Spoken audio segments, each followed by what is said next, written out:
Hello everyone and welcome back to my channel. It's me again, Chelsea, and today I am bringing you my May wrap up. So I had a good reading month. I read 7 books in the month of May. Half were, well, more than half actually, were audiobooks like usual, but let's just get straight on into it. So the first book that I managed to read was Maleficent 7. Well, actually it was the first book I finished, by Cameron Johnson. Oh, me trying to drop it. So I read this because at the beginning of this month, actually, well, 14th-ish, I had an interview with Cameron Johnson talking about this and his other books, which start with The Traitor God, and I really enjoyed this. I gave it 4 stars. This follows a whole heap of villainous characters, and one of the things I actually spoke about with Cameron quite a lot actually was how he came up with the idea for this book, as basically every character we follow is a bad guy. And he made the point that he really enjoys villain origin stories, and I do as well. I think they're really, really cool, and I love knowing how we get to the point where these people are making such mean decisions and like trying to kill people and all that stuff. This is just an amazing version of that. So in this we have a whole heap of characters. We have got an orc chieftain, we have got a witch, we have got a necromancer, we have got a vampire, an alchemist, and a pirate queen. It's so good. I really enjoyed this, 100%. It's funny, it's dark, it's grey, like you can see why all of these characters kind of do the things they do, and no one's actually all that bad. Apart from one character in my opinion, but no one's actually all that good either, and they're all just out for themselves but trying to work together, which is why it doesn't always work. So I definitely recommend this. This was such a good time, and I do have Cameron's other books on my wish list for me to eventually pick up at some point in the future. From there, I managed to finish Equal Rights by Terry Pratchett, which was very kindly sent to me by Penguin UK Audiobooks, and I gave this 4 stars as well. I really enjoyed this audiobook. It's the shorter of the 2 that I was sent, and it was just so good. So one of our main characters is called Escarina, and she is the 8th child of an 8th son, and when she's born, a wizard decides to come and gift his like power, I guess, to her, and in doing so that's kind of how they die. But he didn't think to check that Escarina was actually going to be a boy before he just handed off his power. So she is then throughout the whole book battling these expectations, because she is a girl and girls are witches. Girls never become wizards, and that's not how this works, and this is all against the law. And she's just such a very stubborn, but I love that, and like strong-willed girl who just wants to be a wizard and be trained and know how to use her magic. And it was just so good, and there was comedy in this. Granny Weatherwax is fantastically hilarious in this. I love her comments. I love how she kind of like flip-flops between, yes, Escarina is going to be a witch, no, she can't be a wizard, yes, she's going to be a wizard, all because she sees how this young girl is treated. I thought that was really, really cool. 4 stars, really enjoyed it, and a really good introduction to Terry Pratchett and the Discworld for me, I think.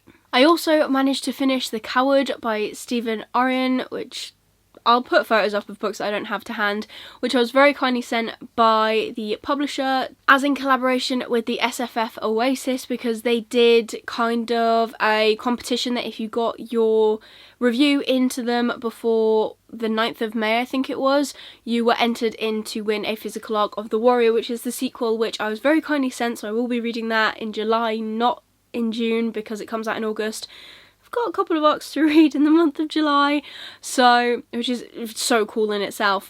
But I really enjoyed The Coward. I gave it 4 stars. I think it's so good, like the premise is so good. So in this book we are following our main character Kel, who has braved the frozen north once already. He went when he was a boy with a whole band of heroes, and he was the only one that returned, and with that he thought when he returned he would get a whole heap of credit and celebrations.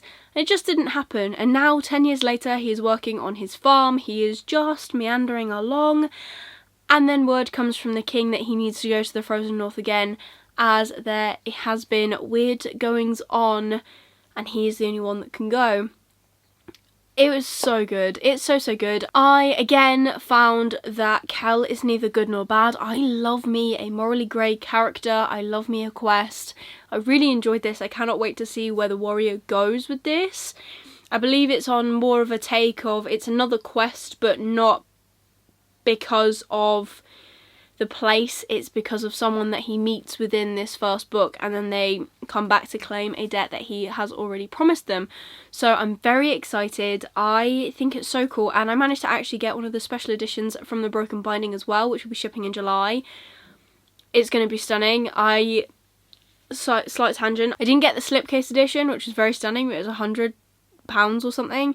Also, it sold out by the time I actually remembered that they were on sale, but I do prefer the other ones anyways, with the sprayed edges, not the gilded edges. Just my preference, but very excited to actually get them and have the finished copies on my shelf. I then began my journey into learning why the Bone Season is such a household name within the booktube, BookTok, Bookstagram community, because I'm pretty sure most people that I know of on any of these platforms loves the Bone Season, and if they're not a Bone Season person, they are a Sarah J Maas person, or both, but they're like the two top series that I've heard a lot about. And I've never read the Bone Season, so I bit the bullet and I got the audiobook and I gave it a go. It was good. I gave it 4 stars. I enjoyed the premise of it. In this world, clairvoyants are illegal, and if you get caught, you kind of get taken away, but there's a lot of secretiveness about where they go and why they go and what actually happens to them. And our main character, Paige, is this clairvoyant who works kind of with a gang underground in London, using her clairvoyance to help the gang achieve these goals that they have, and then she gets captured. And I really enjoyed the story. There's a bit of romance and there's a bit of enemies to lovers.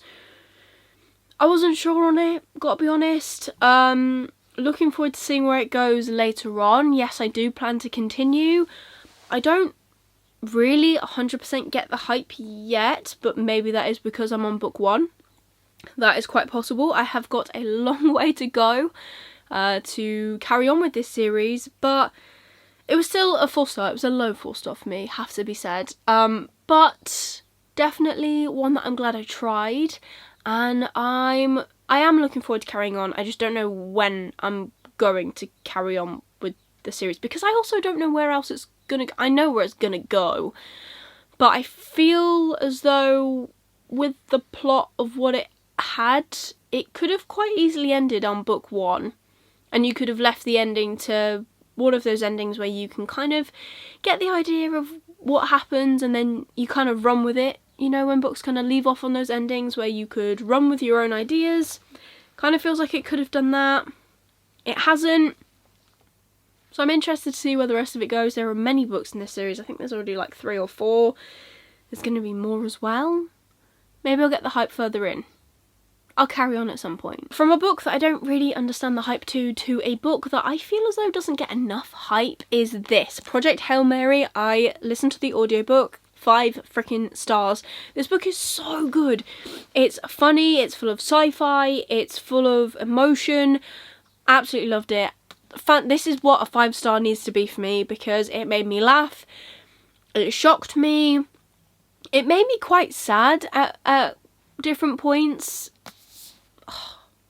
Favourite sci-fi of the year, 100%, which is strong words, but true. So we are following our main character, Ryland Grace, in this, who actually wakes up on a spaceship, not remembering who he is or why he's there. And throughout this book, we figure out with him, as his memories come back, why he's there, how to work the spaceship, what the mission actually is. And at the end, there's a realisation of how he got there. And it was quite sad, to be fair, because he is this man that, now that he can't remember anything, he's thinking of like what possibly could have changed his mind to make him go, and the answer isn't exactly what he was expecting. And oh, this is so good, so good, so good, and like I can understand why so many people enjoy this. I think it's amazing. And also I have to say thank you to Kate for this, because she did get this for my birthday last year and I finally got around to reading it. If you aren't a big physical reader, or you're like me and you have long commutes and you listen to a lot of audiobooks, get the audiobook for this. It is fantastic. It will make you laugh, it will make you sad. Very interested in hearing your thoughts. But 5 stars, 100% my favourite sci-fi of the year and maybe of all time. Again, strong words, but it is what it is. I also managed to finish the other audiobook that I was very kindly sent by Penguin UK Audio, and that was Small Gods. Now this I gave 3 stars. I didn't enjoy it as much as I hoped I would. I think it was because it was a lot about religion and there was a lot more characters and because there were a lot more characters, and maybe it was also the way I was reading it. It was a lot of start-stopping on my behalf, but it wasn't the sort of audiobook that sticks in my head that when I pick it up I remember exactly where I was.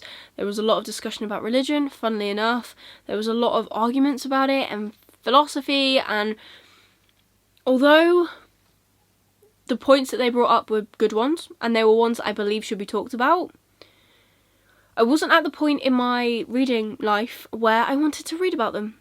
So 3 stars. Didn't enjoy it as much as Equal Rights, but I still think I want to give more of Terry Pratchett's books a go. The narrators for both of these books were fantastic. Andy Serkis is the one who narrates Small Gods, and then there was a lady who I cannot remember her name that narrates Equal Rights. And I enjoyed the narration of both. The story of Small Gods just wasn't for me. And then the final book that I managed to read in the month of May was this. This is Brotherhood by Mike Chen. So I was very kindly sent this by Del Rey to do a book tour post on my Instagram, which I posted on the 23rd of May. If you want to check it out, my Instagram is linked down below. Make sure you go and have a little mooch. I posted about this. I gave this 4 stars. I really enjoyed it. This is part of the Clone Wars part of this setup, I believe. Attack of the Clones, yes it is. And I also was very kindly sent the final book in another Star Wars series, which I'm yet to get to, but that was just a review, not necessarily a proper post question ask. What? You know what I mean. Either way, really enjoyed this, 4 stars. So in this book we get an up close look at Obi-Wan and Anakin's relationship now that Anakin is now a Jedi Knight and he has been promoted in the ranks, and now they have to work out how their relationship will work on equal footing, because they are now the same level essentially, instead of being Master and Padawan. And I loved seeing this. I love the backstory that it gives and the padding out it gives to the world. It really makes me want to watch Star Wars again and then read all of the books so that I can kind of get some like in-betweeny bits, because I feel like that's what these books are going to be fantastic at. And I think I've got many more Star Wars books in my future. So the other thing I enjoy as well is that if you have watched Star Wars and you have an understanding of the world, you could probably pick these books up from whichever point, as long as you start at the top of each part. And I reckon that maybe if you haven't got Star Wars experience, you could do that as well. I just actually find it insane that as someone who grew up watching Star Wars and it being like a big part of mine and my dad's relationship, I now get sent books to do with Star Wars. Like, that's so cool and I absolutely love it. So thank you so much to Daisy from Del Rey for sending me this. Oh, I loved it. It was so good. Now I need to carry on with many more Star Wars books. So there you go. There is my wrap up for the month of May. 7 books, pretty good number to be fair. And I had a really good month. 1 3-star, but the rest were above. I think that's pretty good going. So if you did enjoy this video, please give it a like, really supports me and my channel. Leave me a comment down below of the best book that you read in the month of May. Mine is definitely Project Hail Mary, and if you just want to leave me an emoji, leave me a rocket emoji for Project Hail Mary. If you want to see more of me, I do wrap-ups every month. I've done my TBR already. Book Box Battles is coming soon. Please consider subscribing down below and ringing that notification bell to get notified every single time I upload new videos. I currently upload on a Wednesday and on a Sunday, so be sure to stick around for more bookish content from me. But otherwise, that is everything for today's video. I hope you're having an amazing day, and I will see you soon in the next one. Bye.